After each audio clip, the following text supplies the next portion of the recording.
यार तुमको Balfour versus Balfour के केस के बारे में नहीं पता? यार मुझे तो इस केस के बारे में कुछ भी नहीं पता है। और कल तुम्हारा एग्ज़ाम है।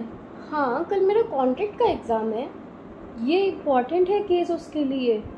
कॉन्ट्रैक्ट के लिए? हाँ, चलो मैं तुमको बताती हूँ। ठीक है। बात 20वीं सदी की शुरुआत की। इंग्लैंड में मिस्टर और मिसेस बाल्फोर नाम के कपल रहते थे। वे लंदन के बाहरी इलाके में स्थित एक शहर क्रॉयडन में रहते थे। कपल की कहानी 1915 में श्रीलंका, तब सीलोन के नाम से जाना जाता था, वे छुट्टियां मनाने के लिए गए हुए थे। अपनी छुट्टियों के दौरान मिसेस बेल्फोर बीमार पड़ गई और अपनी मेडिकल कंडीशंस के कारण इंग्लैंड लौटने में असमर्थ थी। और दूसरी ओर मिस्टर बेल्फोर, जिन्हें इंग्लैंड में अपनी वर्क कमिटमेंट के कारण वापस लौटना ज़रूरी था, इसलिए वे अकेले ही लौट गए। पर उन्होंने मिसेस बेल्फोर को हर महीने 30 पाउंड फाइनेंशियल सपोर्ट के रूप में भेजने का वादा किया, जब तक कि वे ठीक नहीं हो जाएं और उनके साथ घर वापस ना आ जाएं, जो कि उनके व्यक्तिगत संबंधों और आपसी विश्वास पर आधारित एक एग्रीमेंट था। हालांकि वापस इंग्लैंड में कपल के रिश्ते बिगड़ने लगे और वे अंततः अलग हो गए। मिसेस बेल्फोर ने अपने पति के खिलाफ एक कानूनी दावा दायर किया, जिसमें उन्होंने फाइनेंशियल सपोर्ट प्रदान करने के अपने वादे को लागू करने की मांग की। उसने आर्ग्यू की कि उनका एग्रीमेंट कानूनी रूप से एक बाइंडिंग कॉन्ट्रैक्ट था, इसलिए उसके पति अपना वादा पूरा करने के लिए बाध्य था। मामला इंग्लैंड में अपील की अदालत में पहुंचा और न्यायाधीशों को यह निर्धारित करना था कि बेल्फोर के बीच समझौता कानूनी रूप से करने योग्य है या नहीं। तो अपने फैसले में अदालत ने कहा कि समझौता लागू करने योग्य नहीं था। इसका मतलब the agreement was not enforceable.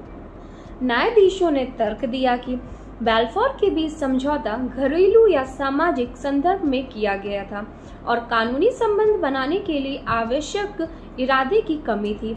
उन्होंने इस बात पर जोर दिया कि पार्टियों ने अपने वादों को कानूनी रूप से बाध्यकारी बनाने का इरादा नहीं किया था। कोर्ट ने कहा कि घरेलू रिश्तों में किए गए कई सारे वादे और समझौते कानूनी बाध्यता पैदा करने के इरादे से नहीं किए जाते हैं। इसका मतलब many promises and agreement that made in domestic और household setup are without the intention of creating legal obligations.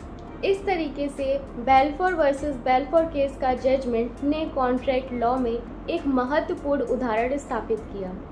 इसने माना कि घरेलू सेटिंग में पति पत्नी या परिवार के सदस्यों के बीच किए गए समझौतों या एग्रीमेंट को आमतौर पर लीगल ऑब्लिगेशन नहीं बनता है, जब तक कि इसके कुछ स्पष्ट सबूत न हो, जैसे कि रिटन एग्रीमेंट एसेट्रा।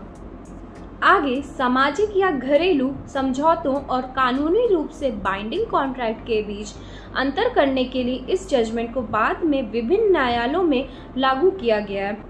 ये व्यक्तिगत संबंधों के प्रोटेक्शन के महत्व को स्वीकार करता है और इस विचार को बढ़ावा देता है कि व्यक्तियों के बिना कोई लीगल कॉन्सिक्वेंसेस के डर के व्यक्तिगत संबंधों के भीतर इनफॉर्मल एग्रीमेंट करने के लिए स्वतंत्र होना चाहिए।